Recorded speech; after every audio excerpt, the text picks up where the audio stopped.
할렐루야. 5월 16일 새벽 기도회에 참석하신 우리 성도님들을 환영하고 축복합니다. 먼저 기도하겠습니다. 사랑의 하나님 아버지 감사합니다. 창세 전부터 우리를 택하시고 예정하시고 우리 주 예수 그리스도를 보내셔서 그 성령 안에 우리를 구원하신 그 은혜가 너무나 감사합니다. 하나님, 그 은혜가 감사여서 우리 이 새벽 예배 첫 시간을 하나님 앞에 올려드리며 예배로 나아갑니다. 우리에게 말씀을 허락하여 주시고 오늘을 살아갈 힘과 능력을 허락하여 주시옵소서. 오늘 성령께서 또 우리에게 무엇을 말씀하시는지 잘 경청하고 집중케 하여 주시고, 그래서 그 말씀을 우리 마음판에 새기며 우리 삶 가운데 실천하고 적용하며 그 삶으로 하나님 앞에 영광 돌리는 우리가 되게 하여 주시옵소서. 감사드리며 주 예수님의 이름으로 기도드렸습니다. 아멘. 오늘 우리에게 주시는 하나님의 말씀은 사도행전 7장 54절부터 60절 말씀입니다. 제가 가진 성경 신약 199페이지입니다.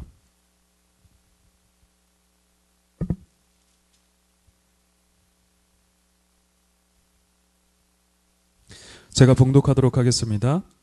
그들이 이 말을 듣고 마음에 찔려 그를 향하여 이를 갈거늘 스데반이 성령 충만하여 하늘을 우러러 주목하여 하나님의 영광과 및 예수께서 하나님 우편에 서신 것을 보고 말하되 보라, 하늘이 열리고 인자가 하나님 우편에 서신 것을 보노라 한데, 그들이 큰 소리를 지르며 귀를 막고 일제히 그에게 달려들어 성 밖으로 내치고 돌로 칠세 증인들이 옷을 벗어 사울이라 하는 청년의 발 앞에 두니라. 그들이 돌로 스데반을 치니 스데반이 부르짖어 이르되 주 예수여 내 영혼을 받으시옵소서 하고 무릎을 꿇고 크게 불러 이르되 주여 이 죄를 그들에게 돌리지 마옵소서, 이 말을 하고 자니라. 아멘. 인자가 우편에 서신 것을 보노라 라는 제목으로 하나님의 말씀 전하도록 하겠습니다. 여러분은 기독교인이기 때문에 어려움을 겪거나 반대를 경험해 본 적이 있으십니까? 최근 안티기독교 문화가 점점 더 확산되는 분위기입니다. 교회만 다녀도 손가락질을 하고 욕을 하는 경우가 많죠. 그렇지 않습니까? 물론 교회가 잘못한 부분은 우리가 겸허하게 받아들이고 철저히 회개하며 나아가야 하겠지만, 오늘날 교회를 향한 무분별한 공격이 이루어지고 있는 것도 사실입니다. 여러분은 그러한 반대를 겪거나 어려움이 있으실 때 어떻게 반응하시나요? 오늘은 말씀을 통해서 그리스도인이기 때문에 극심한 반대를 겪었던 한 사람을 살펴보고자 합니다. 초대교회가 당시 사회에 보여줬던 모습은 가히 충격적이라 할 만큼 강력했습니다. 성령이 임하자 뜨거운 사랑과 희생과 섬김의 모습이 나타나기 시작했고요. 날마다 모이기에 힘썼으며 자신의 재산을 아끼지 않고 나누며 공유하기 시작했습니다. 그 결과 하나님의 말씀이 더 왕성해졌고 주님의 제자가 더 많아졌으며 날마다 구원받는 자들의 수가 더해 갔습니다. 그런데 이렇게 교회가 잘 세워지고 있을 때 사단의 공격이 시작되었죠. 사단의 공격은 크게 두 가지로 전개되었는데, 첫 번째는 외부에서의 핍박이었고 두 번째는 내부에서 일어난 거짓과 분열이었습니다. 사도행전 6장에서도 이러한 사탄의 공격이 지속적으로 진행되었고 그 결과 예루살렘 교회에 문제가 발생하기 시작한 것입니다.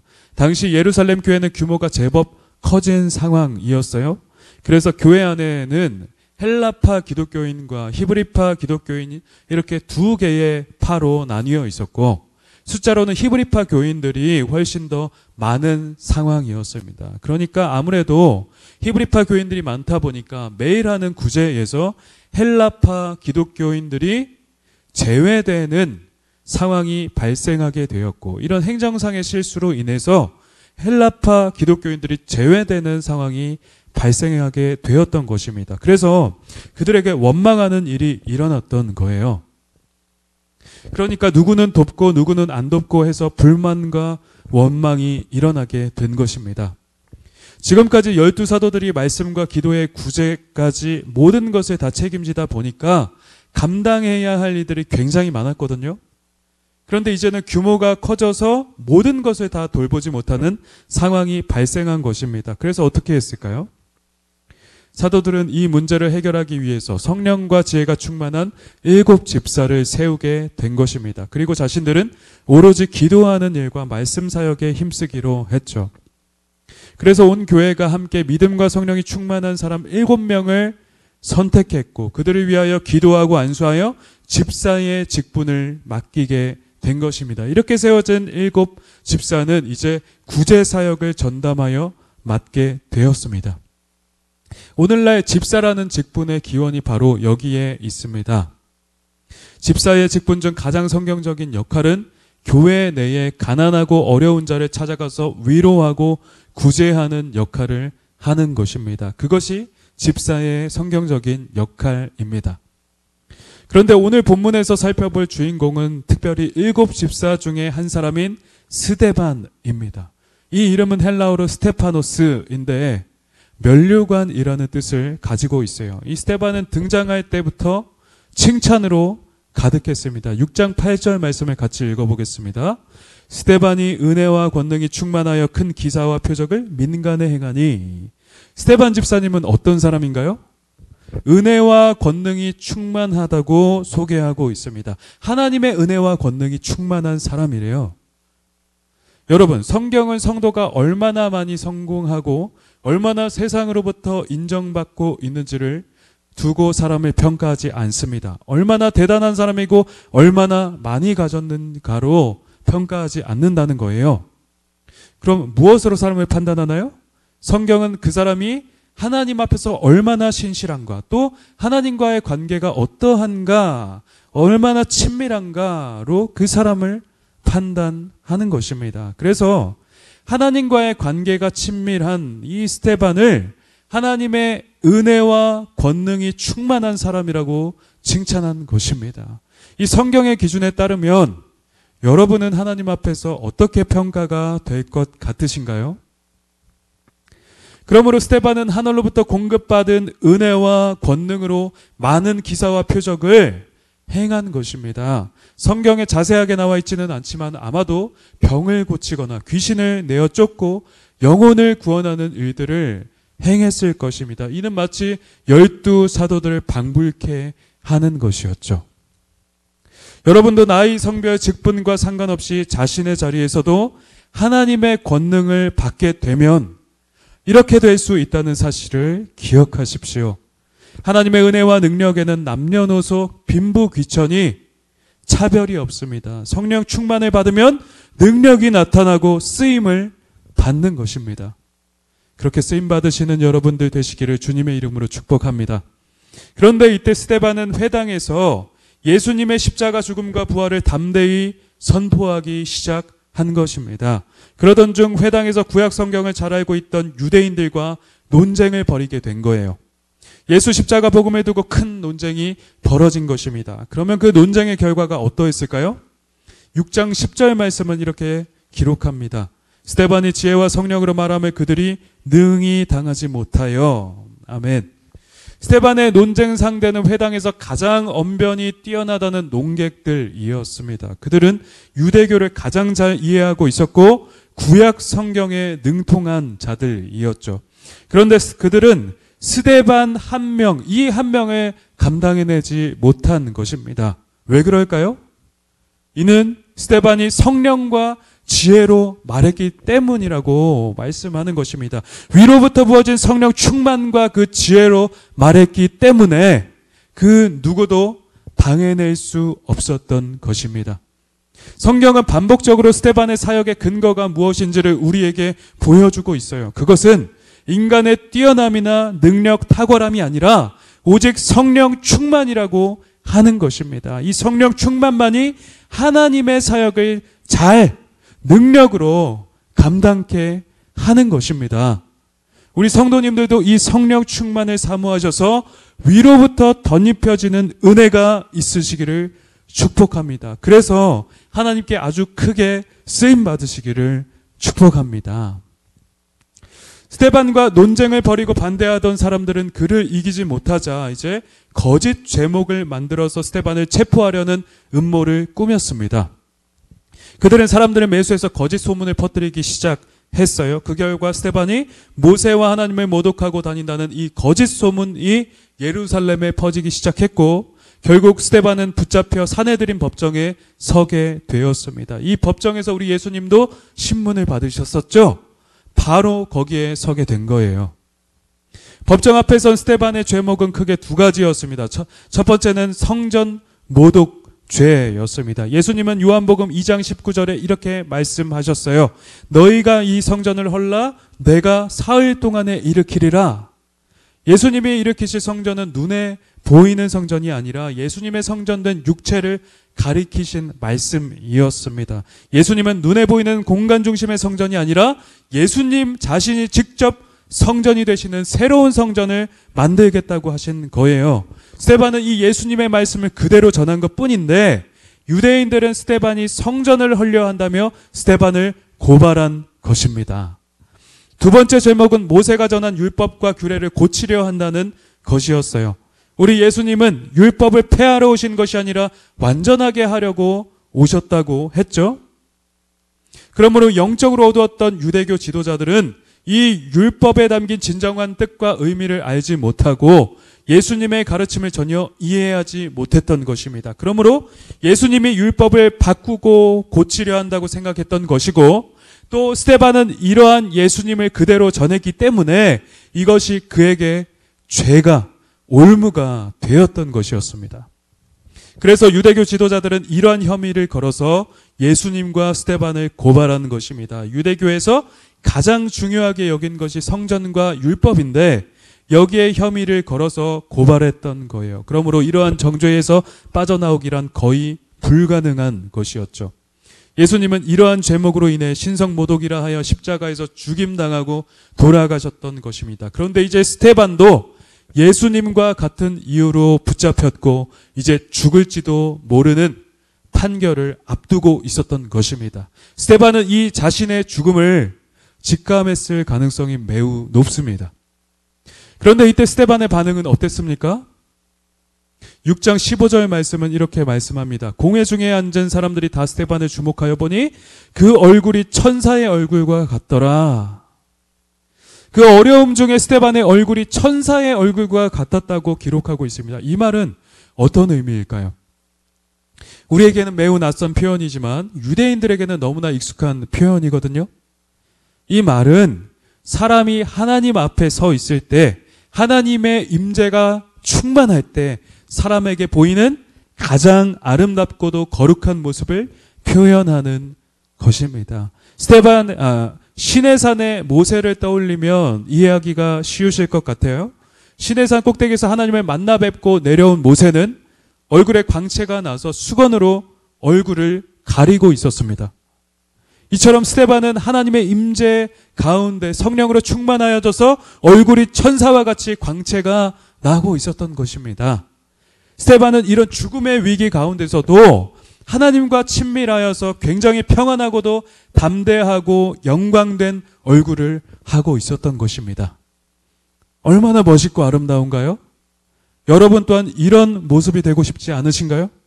어떤 위기 가운데서도 평안하며 담대하고 영광된 얼굴로 아주 멋있게 서 있고 싶지 않으신가요? 그러므로 늘 하나님 앞에 서 있고 하나님과 친밀함을 누리는 여러분 되시기를 축복합니다. 성령 충만하게 되시면 이렇게 될 수가 있는 것입니다. 사랑하는 여러분, 이제 스데반은 어떻게 되었을까요? 스데반은 이제 공회 앞에서 하나도 주눅들지 않고 담대하게 변론하기 시작했습니다. 사실 그것은 그들의 우상숭배와 죄악을 책망하고 예수님을 전한 긴 한 편의 설교였습니다. 이것은 본문의 7장 내내 아주 길게 나와 있어요. 그래서 이 스데반이 성령 충만함으로 담대하게 복음을 전하자 그곳에 있던 온 회중들은 그 양심에 강한 찔림을 받기 시작한 것입니다. 그래서 스데반을 향하여 이를 갈고 죽이려는 마음을 갖게 되었죠. 그러던 찰나에 스데반은 더욱 성령이 충만하여서 하늘을 우러러 보았는데 그 하늘 보좌에 계신 하나님의 영광과 그 우편에 계신 예수님께서 서 계신 것을 보게 된 것입니다. 그러므로 스데반은 말합니다. 보라, 하늘이 열리고 인자가 하나님 우편에 서신 것을 보노라. 그러자 어떻게 됐습니까? 이 말을 들은 회중들은 악에 받쳐서 큰 소리를 지르며 귀를 막고 일제히 달려들어 그를 성 밖에 내치고 돌로 치기 시작한 것입니다. 율법에는 사람이 엄청나게 큰 죄를 짓거나 신성을 모독하면 돌로 쳐 죽였거든요. 스데반을 그렇게 여겨서 달려들어 돌로 치기 시작했던 것입니다. 그러면 이러할 때 스데반은 어떤 반응을 보였을까요? 여러분 같으면 어떤 반응을 보이셨겠습니까? 쉽지 않으시겠죠? 그런데 그는 죽음의 자리에서도 전혀 위축되지 않고 오히려 당당했습니다. 그리고 죽어가면서도 이렇게 말했습니다. 주 예수여, 내 영혼을 받으시옵소서. 주여, 이 죄를 그들에게 돌리지 마시옵소서. 예수님이 돌아가실 때 하셨던 말씀과 굉장히 비슷합니다. 그는 죽는 순간까지도 자신의 영혼을 주님께 맡겨드리며 그들이 범하는 죄를 그들 스스로는 알지 못하니 그들에게 돌리지 말아달라는 신실한 기도를 주께 올려드린 것입니다. 이 얼마나 아름답고 멋진 사람인가요? 그리고는 이내 곧 잠을 자게 되었다고 성경은 기록합니다. 죽은 게 아니라 잔대요. 그러니까 이 표현은 주 예수를 위해 순교한 스데반이 잠깐 자는 것 같이 있다가 마지막 날에 영광스러운 부활로 깨어날 것을 의미하고 있는 것입니다. 우리는 이 스데반의 실제 이야기를 통해서 어떤 교훈을 얻을 수 있을까요? 어떤 교훈을 얻을 수 있을까요? 첫째로 우리가 복음 전하고 그리스도의 길을 올바로 걸어간다면 우리에게는 반드시 고난과 환난이 임하게 된다는 사실입니다. 왜냐하면 세상은 죄악 가운데 있고 하나님을 모르며 사탄의 지배 아래 종노릇하고 있기 때문입니다. 그렇기에 우리가 의를 행하고 진리를 전하면 마땅히 박해를 받을 수밖에 없는 것이죠. 사실 이렇게 핍박과 반대를 받는 것은 굉장히 자연스러운 현상입니다. 베드로전서 4장 12절 말씀에는 이렇게 기록하고 있어요. 사랑하는 자들아, 너희를 연단하려고 오는 불시험을 이상한 일 당하는 것 같이 이상히 여기지 말라 말씀했습니다. 너희가 받는 시험과 핍박을 이상히 여기지 말라는 것입니다. 아주 당연한 것이래요. 우리 예수님은 하나님이신데도 불구하고 고난당하시고 핍박을 당하셨죠. 그리고 그 제자들은 전부 순교하게 되었습니다. 또 그 이후에 얼마나 예수를 따르는 많은 기독교인들이 박해당하고 죽음을 맞이했는가요? 오늘날에도 그런 죽음이 있지 않습니까? 예수님은 내가 너희를 보냄이 어린 양을 이리 가운데로 보냄과 같다고 말씀하셨습니다. 이리는 어린 양을 죽이고 잡아먹는 동물이죠. 그러므로 그리스도인들이 자연히 핍박받게 될 것이라는 말씀을 하신 것입니다. 여러분은 이 말씀을 들으니 어떠신가요? 당장 여러분이 직장과 일터에서 그리스도인인 것을 전면에 드러내고 의를 행하며 진리를 아주 선명하게 전하게 된다면 여러분들에게는 여러 불이익이 생기게 되실 것입니다. 관계가 멀어질 수 있고요. 또 그로 인하여 욕을 먹고 비난당할 수 있죠. 우리가 적당하게 타협하며 생명의 복음을 전하지 않거나 세상과 별반 다르지 않기 때문에 우리가 현재 반대를 당하지 않는 것입니다. 그러나 오늘날에도 분명하게 바르게 기독교인의 삶을 우리가 살아간다면 사회적으로 여러 불이익과 손해를 받게 될 수 있는 것입니다. 물론 선교지와 같은 그런 정도의 어려움은 아니겠지만 우리가 의를 행하고 진리를 전함으로 받는 어려움은 분명히 있게 되는 것입니다. 그러면 우리는 어떻게 해야 되나요? 이러한 시도를 하지 말아야 할까요? 하나님께서 우리에게 주시는 교훈 두 번째는 하나님은 우리가 예수를 증거하고 복음 전하는 것을 가장 기뻐하신다는 사실입니다. 복음의 증거는 우리 하나님께서 가장 기뻐하시는 행위이죠. 그러므로 스데반이 예수를 증거하고 죽기 직전이 되자 하나님은 그에게 자신을 나타내 드러내 보이셨던 것입니다. 스데반이 성령 충만하여 하늘을 우러러 주목했을 때 하나님의 영광의 보좌와 그 우편에 서신 예수님을 보게 된 것입니다. 우리는 여기서 특별히 예수님이 하나님 우편에 서셨다는 이 표현을 주목할 필요가 있습니다. 보좌 우편에 서 계셨대요. 왜일까요? 왜 예수님이 서 계셨겠습니까? 본래는 하나님 보좌 우편에 앉아 계셨다는 표현을 주로 사용하거든요. 근데 여기서는 우편에 서셨다는 아주 독특한 표현을 쓰고 있는 것입니다. 왜일까요? 여러분은 여러분보다 더 연세가 있으시거나 어떤 귀인이 방문하면 그분을 앉아서 맞이하시는가요? 일어나서 맞이하시는가요?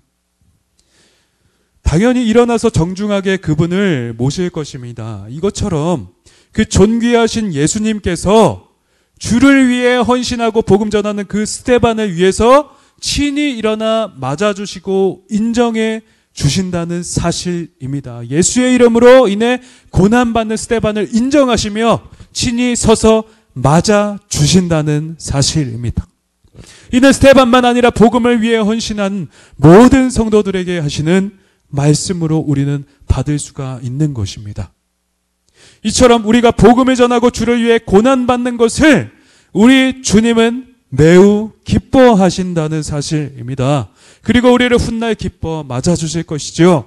그러므로 우리 성도님들은 이 사실을 잘 기억하시고 틈나는 대로 복음 전하며 많은 영혼을 구원하시는 여러분 다 되시기를 축복합니다. 주를 위한 고난을 더 많이 받으시기를 축복해요.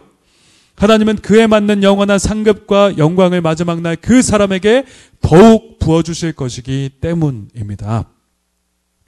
그러므로 말씀을 정리하겠습니다. 우리는 성령 충만을 받아 담대하게 복음 전하는 삶을 살아야 할 것입니다. 왜냐하면 이러한 일을 주께서 가장 기뻐하시기 때문입니다.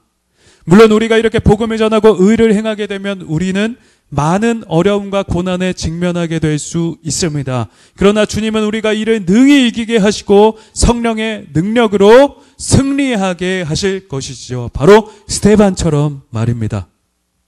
뿐만 아니라 우리는 설령 주로 인해 목숨을 잃는다 하더라도 마지막 날 영광의 부활로 나오게 될 것이고 그 크신 하나님의 심판대 앞에서 담대하게 서며 아주 큰 영광의 상급을 받게 될 것입니다. 이 상급은 이 생의 그 어떠한 영광과도 비교될 수 없는 그런 존귀한 상급이죠. 그러므로 이를 소망하고 주께 순복하며 복음 전하고 고난까지도 기꺼이 감수하시는 여러분 다 되시기를 주님의 이름으로 축복합니다. 늘 성령 충만하시기를 바랍니다. 성령이 충만해야 이 모든 하나님의 일들을 능력 있게 감당하실 수가 있는 것입니다. 성령 충만은 지속적으로 주님을 찾고 부르짖는 사람에게 임한다고 예전에 말씀드렸습니다. 그러므로 여러분들은 말씀을 많이 보며 기도로 늘 찾고 구하셔야 하는 것입니다. 그러할 때 성령 충만이 부어지고 하나님의 일을 능력으로 감당하실 수 있는 것입니다. 늘 성령 충만하셔서 능력의 종들로 쓰임받으시는 여러분들 되시기를 주님의 이름으로 축복합니다. 그러므로 늘 얼굴이 해와 같이 빛나며 천사의 얼굴을 나타내시는 우리 의왕 우리 교회 성도님들 다 되시기를 우리 구주 예수 그리스도의 이름으로 축복합니다. 아멘. 우리 시간 함께 말씀을 생각하며 기도하도록 하겠습니다. 하나님, 우리의 삶이 하나님 나라와 그 복음을 위하여 목숨을 아끼지 않는 삶이 되게 하여 주시옵소서. 이를 위하여서 우리 성도님들에게 성령 충만함과 지혜, 권능을 허락하여 주시고 그래서 기꺼이 고난까지도 감수하며 복음 전하는 삶을 살게 하여 주시옵소서. 그러므로 우리를 통하여 하나님의 나라가 더욱 흥황하고 확장되는 역사가 있게 하여 주시옵소서라고 우리 이 시간 주여 한번 외치고 기도하며 나가겠습니다. 주여! 오 하나님 아버지 감사합니다. 우리의 삶이 하나님의 나라와 그 복음을 위하여 목숨을 아끼지 않는 삶이 되게 하여 주시옵소서. 오늘 우리가 보게 된 이 스데반의 예와 같이 주여 성령 충만하여서 담대하게 주를 증거하고 또 세상을 책망하며 하나님 그들로 그 양심에 찔려 하나님 앞에 회개로 돌아올 수 있도록 하나님 역사하여 주시옵소서.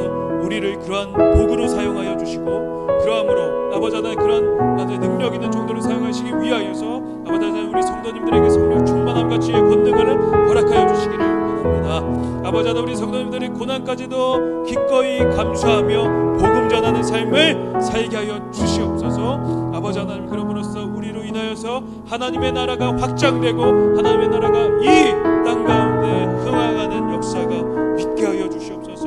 우리를 통하여 그렇게 일하실 주님을 신뢰합니다. 이 말세 시대 가운데 이 마지막 때에 아주 담대하게 주의 복음을 전하는 종들이 되게 하여 주시옵소서. 감사드리며 주 예수님의 이름으로 기도드렸습니다.